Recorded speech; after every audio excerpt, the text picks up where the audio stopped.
Buenos días, bienvenidos todos a la Universidad Veracruzana, a este foro, primer foro estatal de educación continua, que lleva como nombre Educación Continua y Realidades Convergentes, que realiza la Dirección General de Desarrollo Académico a través de la Jefatura de Educación Continua.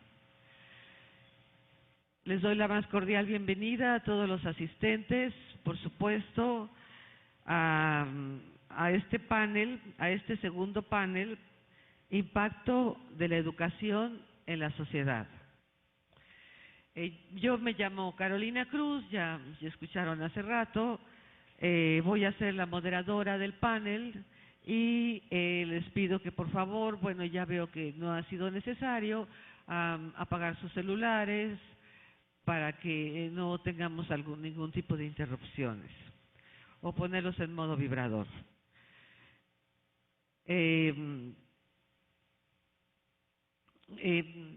La dinámica va a ser similar al foro anterior. Vamos a hacer algunas preguntas a nuestros expertos panelistas. Sí, ellos contarán con un tiempo para su participación. También se les indicará cuando ya se les vaya acabando el tiempo. Y ahora voy a tener el honor de presentarlos. Se encuentra con nosotros la doctora Paola Isabel Alcázar Hernández, de la Universidad del Norte, Barranquilla, Colombia. Ella es directora de extensión de la Universidad del Norte en Barranquilla, Colombia, doctora en psicología de la Universidad del Norte, magíster en administración y periodista, especialista en planeación estratégica en ámbitos de organizaciones académicas, privadas y de gobierno, al igual que tallerista y consultora organizacional en su país, en México, España y en Estados Unidos. Doctora Paola, muchísimas gracias, bienvenida.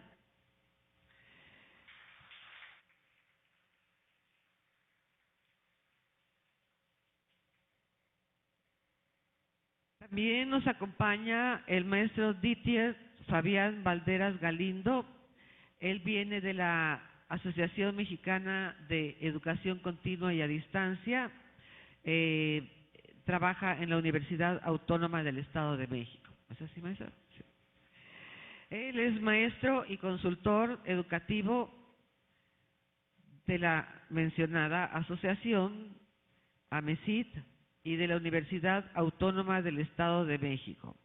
Experto en consultoría y capacitación en numerosas universidades nacionales e internacionales, instituciones gubernamentales y del sector empresarial. Maestro, muchísimas gracias, bienvenido por estar aquí con nosotros.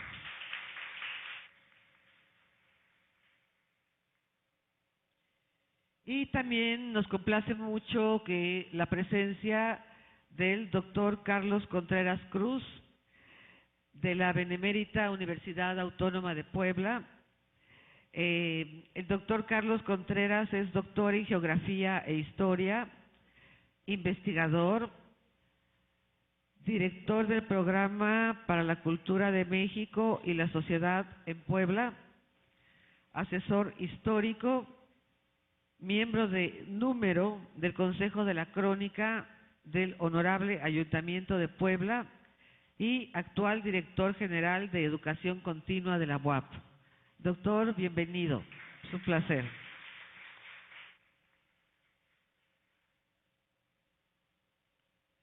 Bien, vamos a hacer la primera pregunta de este panel y para ser democráticos, el que desee contestarla nos lo indica. La primera dice: el concepto de sociedad es un término poblacional muy amplio formado por agrupaciones de individuos que se relacionan con su entorno a través de actividades comunes de tipo político, social, educativo, cultural y o económico que les proveen de una identidad. En esta definición de sociedad nos encontramos con un universo de usuarios y sectores con necesidades que pueden llegar a ser extremadamente opuestas y diferentes. Pero especialmente en el ámbito de la educación continua, ¿cómo se puede concebir un programa que logre impactar una comunidad tan diversa y de tal magnitud?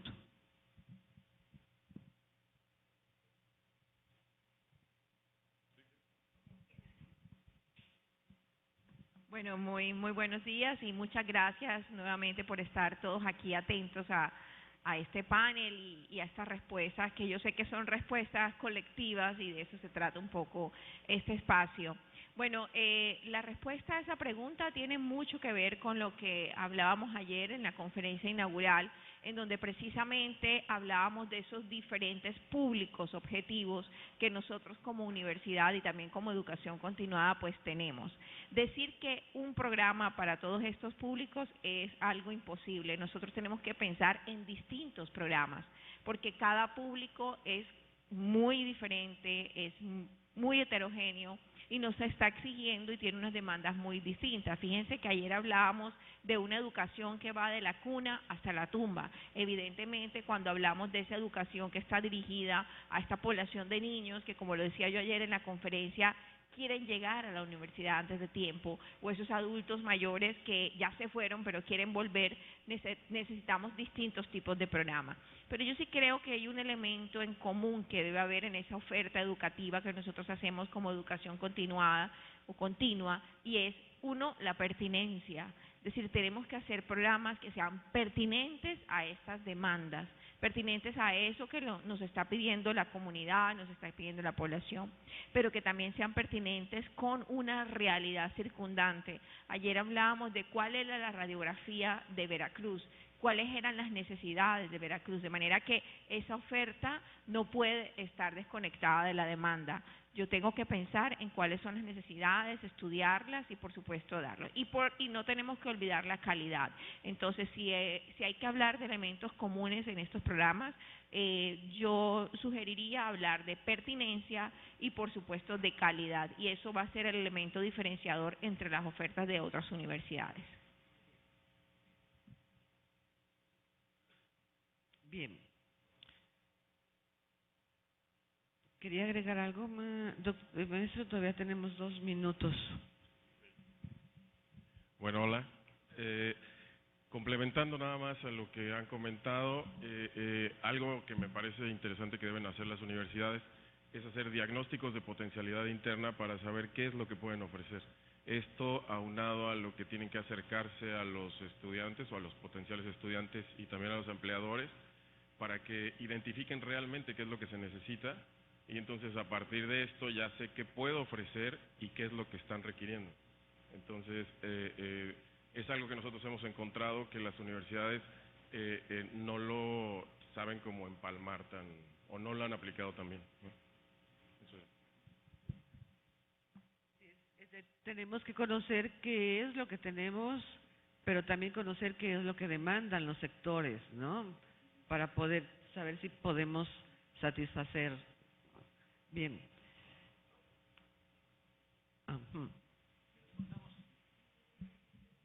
Bueno, gracias por la invitación, pero para intentar responder a cada una de las preguntas todos, yo simplemente pertinencia, no hay discusión, el problema de la calidad, no hay discusión, el problema del diagnóstico es fundamental.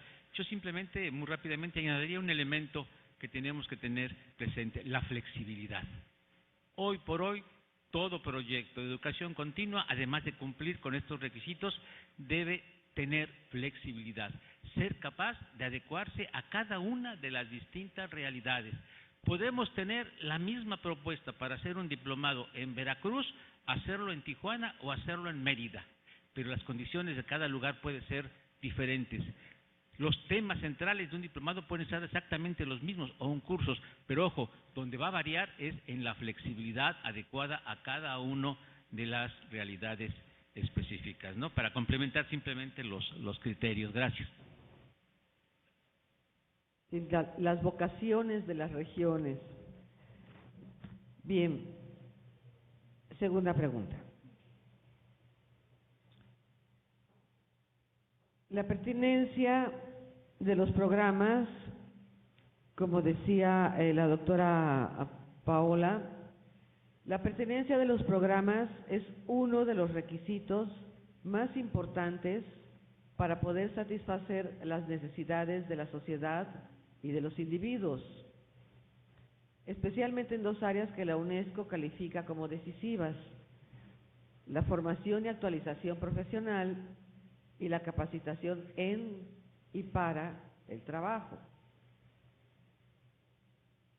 ¿Existe alguna metodología estandarizada al interior de las universidades para conocer las exigencias del mundo del trabajo?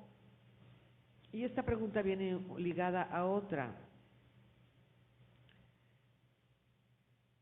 ¿Qué indicadores existen o propondrían para medir con mayor impacto? No es cierto, les estoy mintiendo. Esta era la pregunta número 3. Nos quedamos con la primera. ¿Se las vuelvo a leer? Sí. La pertinencia de los programas es uno de los requisitos más importantes para poder satisfacer las necesidades de la sociedad y de los individuos, especialmente en dos áreas que la UNESCO califica como decisivas: formación y actualización profesional y capacitación en y para el trabajo. ¿Existe alguna metodología estandarizada al interior de las universidades para conocer las exigencias del mundo del trabajo?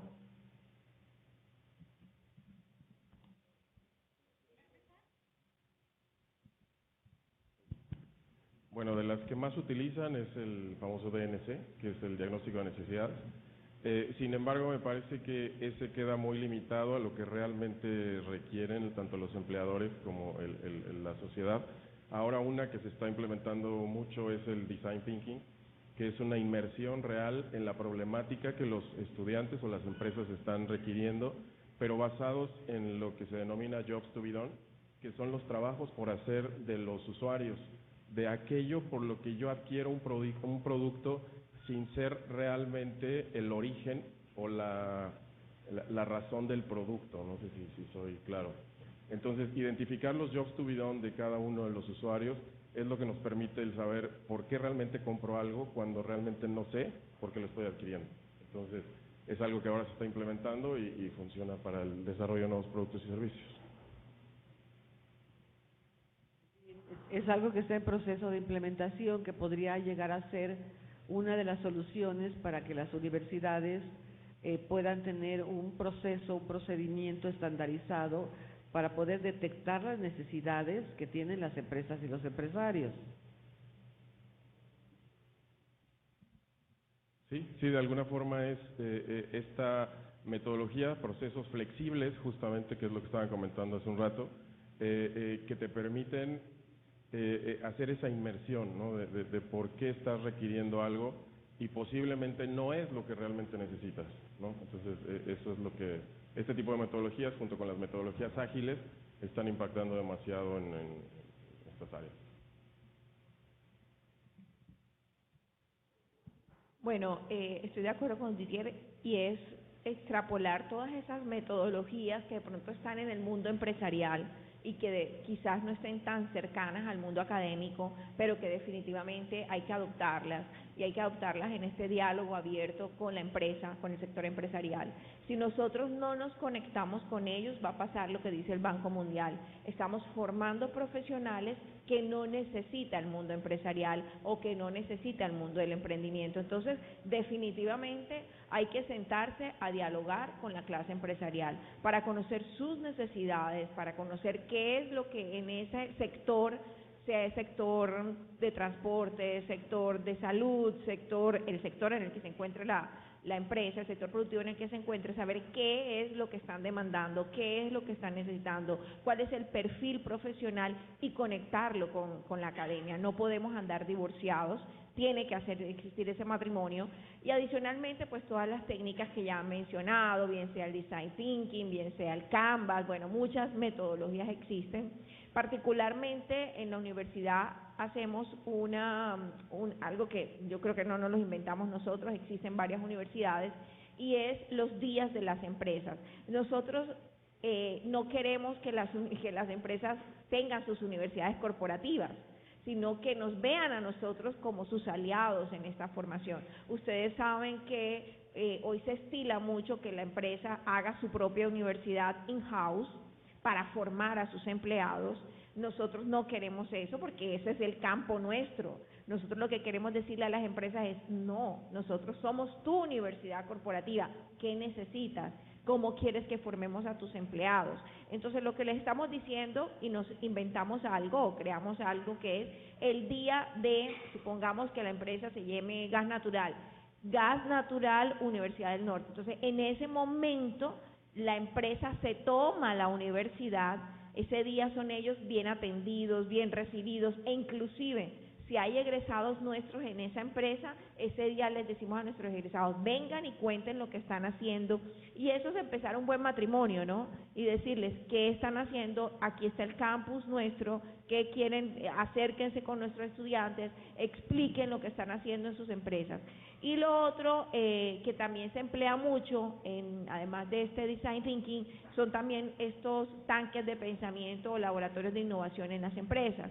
Y están haciendo algo muy bonito, y es que se llevan a los estudiantes próximos a graduarse a que se sienten con los veteranos de las 1000 guerras de la compañía para pensar cuál sería la nueva forma de hacer el negocio. Hay un ejemplo de una empresa de laboratorio que se llevó un grupo de estudiantes nuestros de diseño para pensar cuáles podrían ser los empaques de los medicamentos, pensar diferente. De eso se trata un poco estos espacios.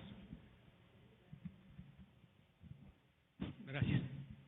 Bueno, aquí se ha planteado justamente un tema que a mí me parece fundamental. Sí, la inmersión, yo creo que la inmersión en el mundo real de cada área nos permite conocer sus necesidades, expectativas y cómo trabajar con ellos.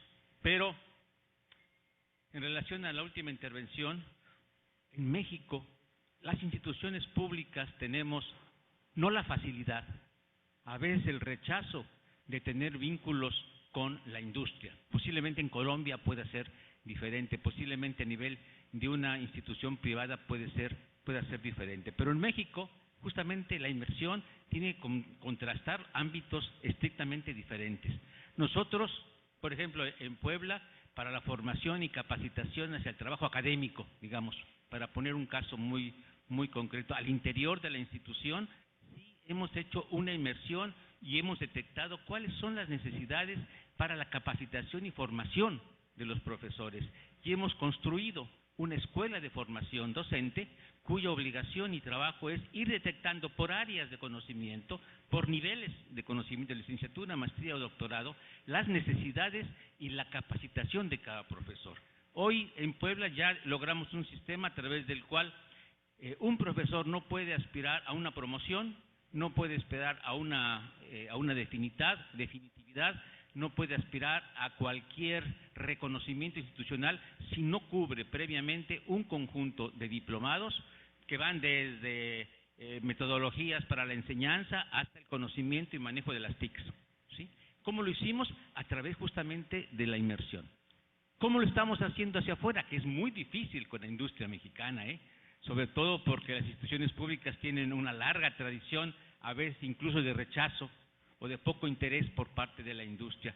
Pero yo creo que eso se puede, pero apenas en el caso de México estamos iniciando ese proceso. Yo puedo poner el ejemplo, nosotros en Puebla tenemos dos grandes empresas de automóviles, Volkswagen, que tiene muchos años, varias décadas, y Audi, ¿sí?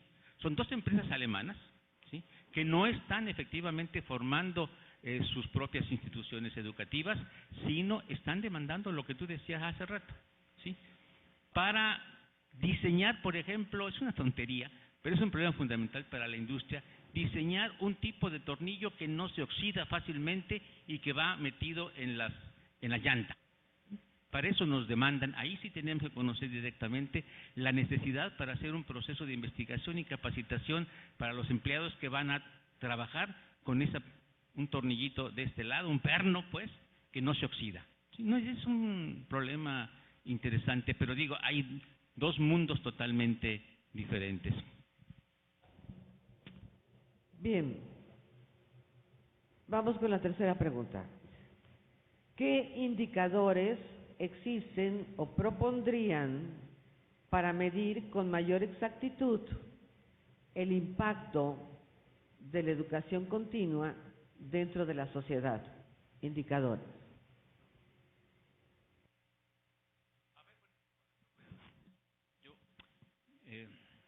Pero vamos al revés. Estoy pensando algo que se mencionaba el día de ayer. En el Plan Nacional de Extensión de la Cultura y los Servicios de ANUYES, en el 2006, estamos hablando de hace 12 años, ¿sí? 13 años, se plantearon los objetivos para el 2020, ¿sí?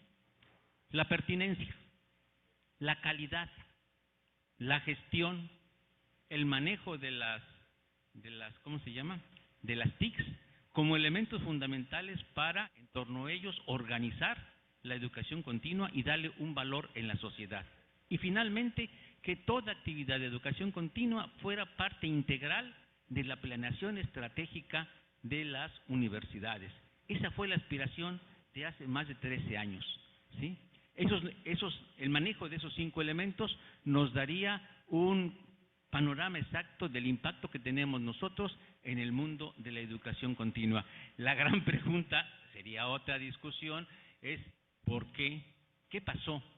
Que esas 5 o 6 indicadores generales no los hemos desarrollado plenamente. ¿Qué ha pasado de 13 años? Lo que tú decías ayer, ¿no? Ya no es el 2020, es el 2030. Cuando estemos en el 2030, no sé qué vamos a decir. Sí, estoy de acuerdo con esos indicadores que ha citado aquí el colega y yo añadiría que sin duda hay que medir el impacto. Es decir, ya luego de que tengo una oferta que es pertinente, que es de calidad, etcétera, hay que medir el impacto, hay que medir si esa oferta, si ese producto que yo llevé a la comunidad en realidad tuvo el efecto que yo esperaba. Y no solamente hay que medir el efecto de cara al número de asistentes, al número de programas vendidos, etcétera, sino qué logré yo en esas personas que estuvieron en mi curso, que estuvieron en mi proyecto. El impacto va más allá de formación, el impacto va más allá de educar a esos nuevos públicos. Yo agregaría que el impacto va en la transformación, en la movilización, en que no solamente le entregué el conocimiento, sino que ese conocimiento le fue útil para qué, y de cara otra vez a una movilización que impacte a la sociedad. No nos olvidemos que nosotros como extensión, como educación continuada, debemos estar conectados con ese impacto de la realidad. No es dar un curso porque sí, no es vender un curso porque sí, sino qué logramos con esos que estuvimos ahí. Como yo estoy segura que aquí en este espacio académico que tenemos, la idea es que cuando cada uno de nosotros llegue a sus espacios laborales, pues lleguemos diciendo ¿qué voy a hacer ahora? Porque esto me sirvió para… No es solamente venir acá, tener el diploma, etcétera, sino movilizarnos de cara a lo que hemos aprendido y a lo que hemos compartido. Considero que eso es también importante. Y mencionaban también lo de las líneas estratégicas, es decir, yo no puedo estar desconectado de las líneas estratégicas de la institución. Tiene que haber una conexión y esas líneas estratégicas, otra vez, tienen que ser pertinentes.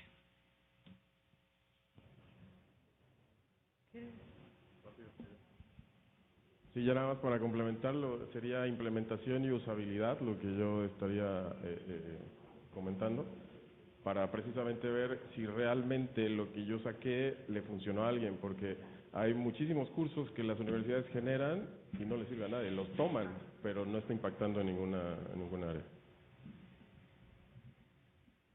Sí, yo quisiera meterme y opinar que tengamos muy en cuenta que la educación continua también es para proporcionar conocimientos que sean aplicables, ¿sí? De manera inmediata al mercado, ¿no? Entonces también habría que haber como un seguimiento, lo que tú dices, un seguimiento de, bueno, tomaste el curso, te seguimos en la empresa, ¿sí? Y vamos a ver si estás efectivamente aplicando esos conocimientos, ¿no? Bien, pasamos a la siguiente pregunta. ¿Qué medidas sugieren para reforzar las capacidades institucionales con el fin de lograr los propósitos de mejora en el impacto que la educación continua provee a los diversos sectores de la sociedad? ¿Se las repito? Bueno, lo principal sería el cambio de cultura, que las universidades empiecen a ver la educación continua como algo con mucho potencial dentro de las mismas, porque están enfocadas todavía en las licenciaturas. Las licenciaturas es un producto que sí funciona, pero que cada vez los empresarios las utilizan menos, se vuelve ahora un pasaporte para entrar a trabajar. Entonces, la educación continua empieza a hacer esa diferenciación y ese cambio de cultura dentro de las universidades me parecería interesante que se empiece a dar, ¿no? Que se le dé realmente el potencial que tiene la educación continua. Sí, yo creo que tiene un poco que ver con lo que ya hemos conversado de esos espacios, exactamente que hablábamos ahorita de conexión, espacios de co-creación con la clase empresarial, con el sector gobierno, aunque sabemos que también cuesta un poco, es muy difícil, digamos, que nos abran esa puerta que tocamos, pero hay que hacerlo. Entonces tiene que ver con todos estos espacios de co-creación y corresponsabilidad que a la larga estamos tratando. Pero quería añadir algo a lo que decía Ditier, y es la labor de la educación continuada al interior de la universidad, cómo tiene que verse, y tiene que verse efectivamente como una gran fortaleza. Dentro de todo el espectro de lo que tiene una institución de educación superior, la educación continuada será algo que no va a acabar.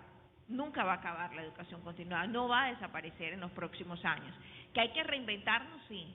¿Que hay que desacomodarnos un poco en lo que venimos haciendo en los últimos años? Sí, porque así como no va a acabar, es también el área que más tiene que irse innovando.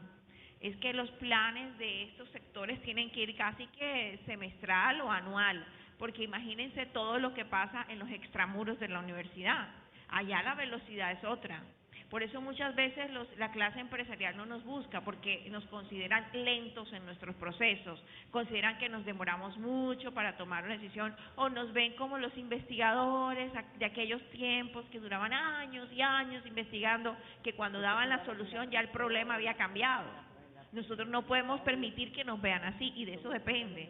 Nosotros desde la educación continua y desde la extensión tenemos que ser prácticos, ágiles, pertinentes, y la pertinencia es agilidad. Entonces, es a solucionar los problemas que están ahí en el corto plazo. Ahí radica ese diálogo exitoso, de manera que de nosotros también depende que en la universidad, que en nuestra institución nos empiecen a ver como la gran fortaleza y la gran apuesta, porque podrán desaparecer muchas carreras universitarias, algunas ya han desaparecido. En muchas instituciones que conozco han tenido que cerrar carreras porque ya nadie las quiere estudiar.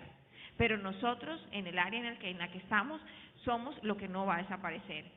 Y si desaparecemos será por culpa de nosotros mismos, porque no nos reinventamos y porque no estuvimos dialogando con ese entorno. Gracias. Yo creo que el gran reto de las instituciones públicas mexicanas es estar abiertos al cambio.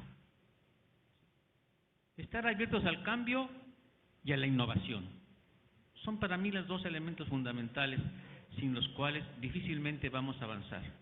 Y eso debe venir permeado desde las autoridades más elevadas de cada una de las instituciones.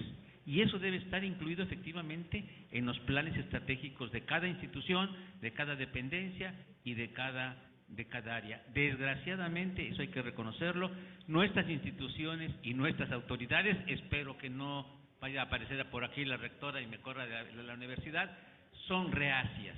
Tenemos estructuras antiguas, estructuras en las cuales las nuevas ideas, las nuevas propuestas a veces no permean tan fácil como nosotros quisiéramos. Estar abiertos al cambio, ¿sí?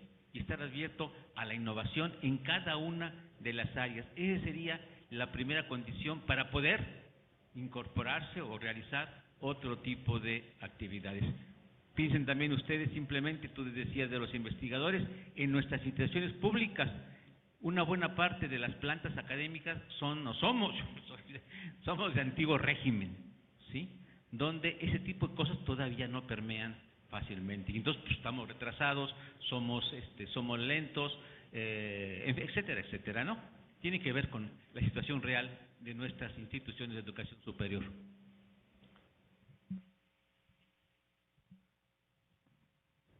Bien, debe formar parte como eje rector, ¿no? Un eje rector dentro del el programa de trabajo de las universidades, un eje estratégico, rector.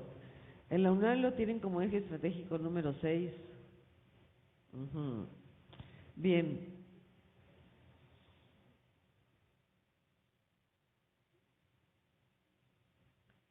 Las universidades tienen el compromiso de formar al profesionista y las empresas, por su parte, el de capacitarlo. Sin embargo, la empresa y la industria se han mantenido reacias a vincularse con la universidad. ¿Cuáles son las estrategias que sugieren para que la educación continua y el sector empresarial trabajen en conjunto en bien de la sociedad? Bueno, yo ya daba un ejemplo, me adelanté un poco a la pregunta, sí. Y era eso, es decir, un diálogo, un matrimonio que no puede disolverse porque de alguna manera somos quienes le entregamos a la sociedad, a los sectores de la economía, esos profesionales idóneos que van a ir pues a trabajar, a empujar, a dar nuevas ideas también. Entonces, hay distintas estrategias que de acuerdo a la naturaleza de cada país, a la naturaleza de cada sector empresarial, yo puedo ir proponiendo. Pero lo importante es que la barrera no sea mental. Es decir, que yo no diga, no me puedo sentar a hablar con el empresario porque él va para un lado y yo voy para otro. Si es así, siempre va a existir el divorcio, ¿cierto? Entonces, estrategias hay muchas, ya hemos mencionado algunas, los tanques de pensamiento, los laboratorios de innovación, los días de la empresa en el campus, traer también a los egresados y decirles, esta es tu casa, vengan y ayúdenos y nos cuenten qué están haciendo en cada una de sus empresas. Traer también el emprendimiento, creo que eso es importantísimo y además es algo que los jóvenes de hoy están pidiendo, no solamente una formación para el trabajo en el sentido estricto de ser empleado, sino también una formación para el emprendimiento. Entonces yo creo que hay muchísimas estrategias que dependerán de la naturaleza de cada institución, del sector al que quieren llegar y poco a poco pues ir innovando, pero sí hay que hacerlo.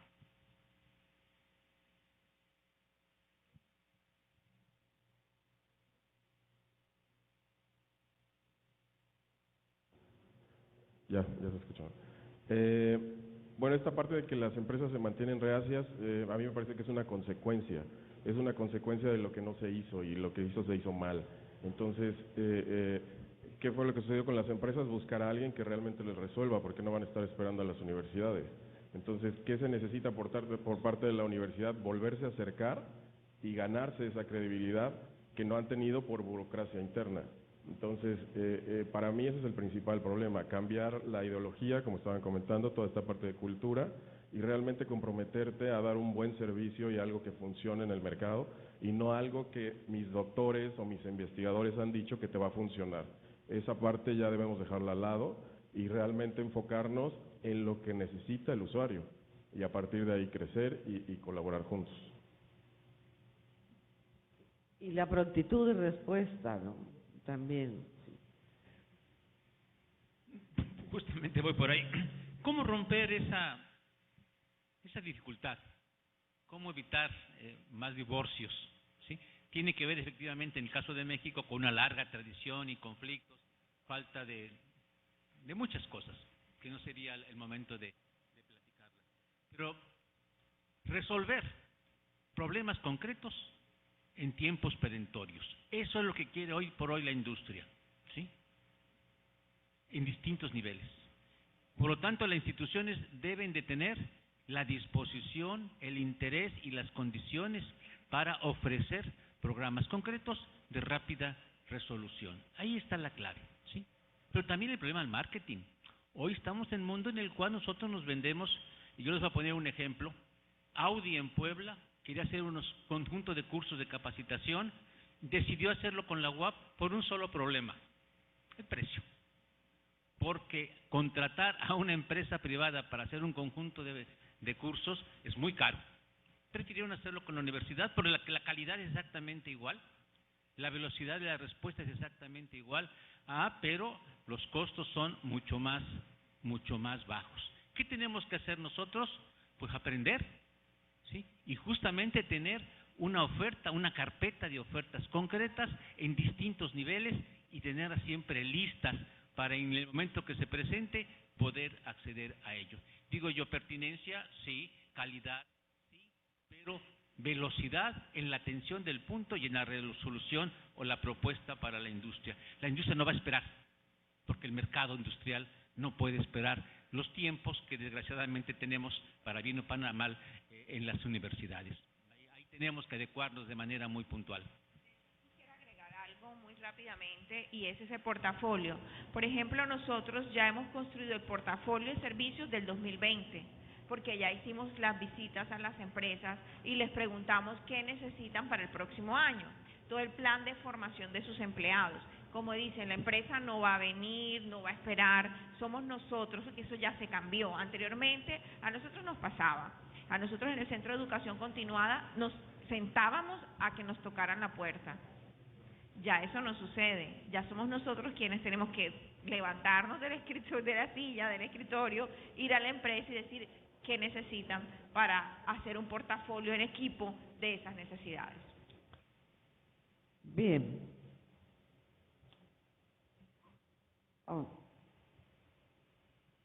¿En qué medida depende el buen manejo de las redes sociales, el buen manejo que se haga de las redes sociales, como estrategia de marketing para el éxito de los programas de educación continua? ¿Cuáles serían las actividades más indicadas a adoptar? Estamos hablando de que ya tenemos un programa que tiene calidad, que tiene pertinencia, que entonces ahora, bueno, viene la etapa de difusión, ¿no? ¿De qué tanto depende de este buen manejo de las redes y del marketing, de un programa de marketing? Bueno, yo diría que depende, yo le daría al tema de las redes sociales y al tema de la comunicación casi que un 80% o un 70%, porque se pueden tener muy buenas ideas, pero si no las comunicas bien es como si no las tuvieras, como si no hubieran existido. Entonces podemos tener el mejor curso, pero si no sabemos contar que es bueno, nadie nos lo va a comprar. O sea, esa es una realidad. Y en ese sentido, las redes sociales como tal son una fuerza de venta impresionante, porque no solamente es posicionamiento, no solamente es imagen, no solamente impacta en la reputación, sino que es el medio de comunicación más efectivo. Ya casi nadie prende la tele o escucha la radio para saber qué hay, ni siquiera la prensa escrita. Este medio de comunicación, nuestro espacio de comunicación que son las redes sociales, es el inmediato, es el que nos levantamos, miramos el Twitter, miramos el Instagram, miramos el Facebook, miramos todas estas páginas web activas, y hay muchas universidades del mundo que ya lo están haciendo, entonces hay que hacerlo. Gracias. Maestro, usted quiere participar, ¿verdad? No, yo voy a hablar de eso en un ratito, entonces mejor yo no participo. Bien. Son las 12:10. Vamos a hacer la pregunta 7, que posiblemente sea la última. Dice, además de formación de redes, softwares educativos, cuerpos académicos colegiados, aplicación de nuevas tecnologías, bibliotecas digitales, líneas y proyectos de investigación, portales multimedia, ambientes virtuales de aprendizaje, observatorios, formación docente y bueno, liderazgo transformacional. ¿Qué más demandaría la educación continua a las universidades para lograr ser ese agente transformador de la sociedad? Bueno, yo creo que estamos en una franja de tiempo y de espacio tan complicada que tenemos que pensar que en la siguiente década, ¿sí?, el perfil de las instituciones públicas va a cambiar. Todo lo que conocemos hoy de la institución va a ser diferente. Yo acabo de venir de unas conferencias muy interesantes donde se planteaba la siguiente idea. Yo soy del área de humanidades. Se decía ahí historia, filosofía, literatura, ¿sí?, son carreras universitarias que en 10 años no van a necesitar, no van a requerir ni bibliotecas, ni contratación de profesores, ¿sí?, porque todo va a ser virtual. ¿Por qué seguimos creciendo y comprando las mismas obras de García Márquez para 3, 4 o 5 bibliotecas similares? Cuando el chico puede entrar y puede consultar cualquier biblioteca en el mundo y va a encontrar las obras de García Márquez en inglés, francés o alemán. ¿Para qué contratar más profesores si yo puedo con mi alumno puede hacer un paper y mandarlo a la discusión con cualquier otro profesor a nivel internacional? ¿Sí? ¿Para qué queremos espacio físico en las áreas de humanidad? La área de humanidades en 10 años va a ser otra cosa totalmente diferente, ¿sí? Y eso va a cambiar radicalmente la institución. Si nosotros no empezamos desde ahora a sentar las bases de un compromiso fundamental de cambio, ¿sí?, y de pertinencia en esas áreas, por ejemplo, eso nos va a rebasar. Posiblemente en otras áreas sean diferentes, pero yo sí estoy convencido que en ciencias sociales no va a haber o va a ser tan diferente a lo como conocemos ahora. ¿Qué ha pasado en los últimos 20 años? ¿Cuántos diplomados, cursos o seminarios o reuniones como estas se hacían hace 20 años? Nadie hacía absolutamente. En 20 años, ¿sí?, la educación continua ha crecido de manera exponencial y nos está llevando a un cambio sustancial que yo creo que todavía no somos plenamente conscientes de la magnitud del cambio. El cambio no viene, ya está encima de nosotros y vean ustedes ya, la UNAM, por ejemplo, tiene una universidad virtual y tiene una universidad para la tercera edad. Guadalajara también ya tiene un área con un rector, una instalación para la universidad virtual. Ahí está buena parte del futuro de la educación continua. Bueno, ya no va a seguir porque veo que ya es una bolita amarilla.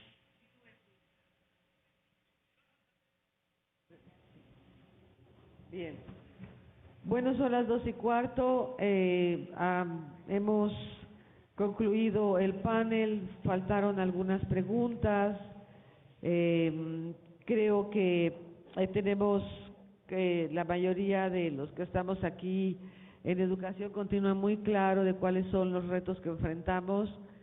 Los tenemos muy claros, los sabemos, los conocemos, de manera que pues depende de nosotros, de las universidades, adoptar los cambios y las medidas que la sociedad nos está exigiendo, ¿sí?, que la misma sociedad nos está señalando y tenemos que, yo pienso que los empresarios esperan que nosotros vayamos un poquito más adelante que ellos y pues ya depende de las universidades el poder implementar estos cambios para poder responder con mayor efectividad. Afortunadamente, expertos los tenemos como los 3 que están aquí y que son un gran ejemplo. Muchísimas gracias a nuestros panelistas, muchísimas gracias al público que nos ha acompañado el día de hoy y me quisiera entregar sus diplomas, y puedo quitarme todo lo que tengo aquí encima.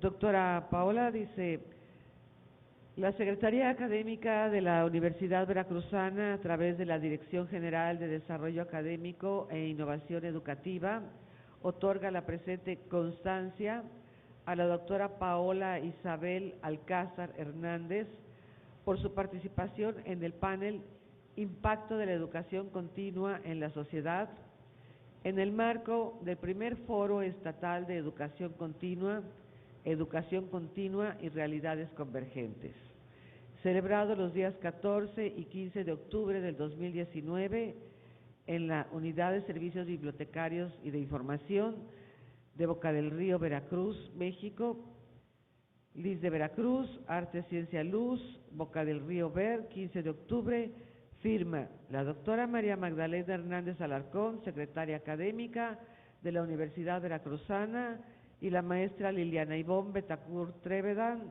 directora general de Desarrollo Académico e Innovación Educativa de la Universidad de Veracruzana, por supuesto.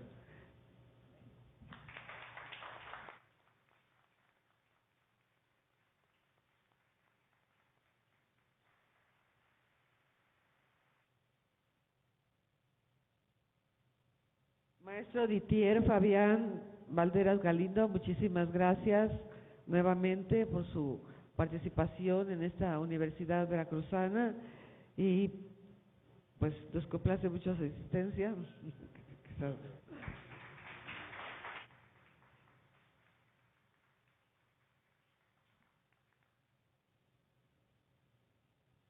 Doctor, ha sido un beneplácito que se encuentre usted aquí con nosotros. Personalmente me da mucho gusto conocerlo y a nombre de la Universidad Veracruzana se le otorga la presente constancia por su distinguida participación. La distinguida participación de los tres.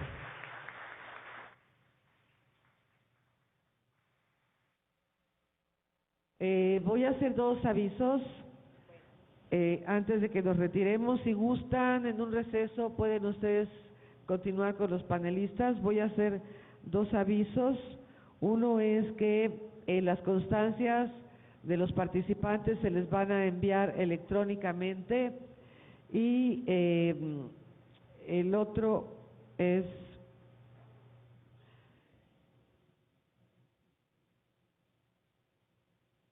las personas que quieren su sello en sus documentos de viáticos pueden pasar allá a la mesa y ahí se les van a sellar. Gracias, con permiso.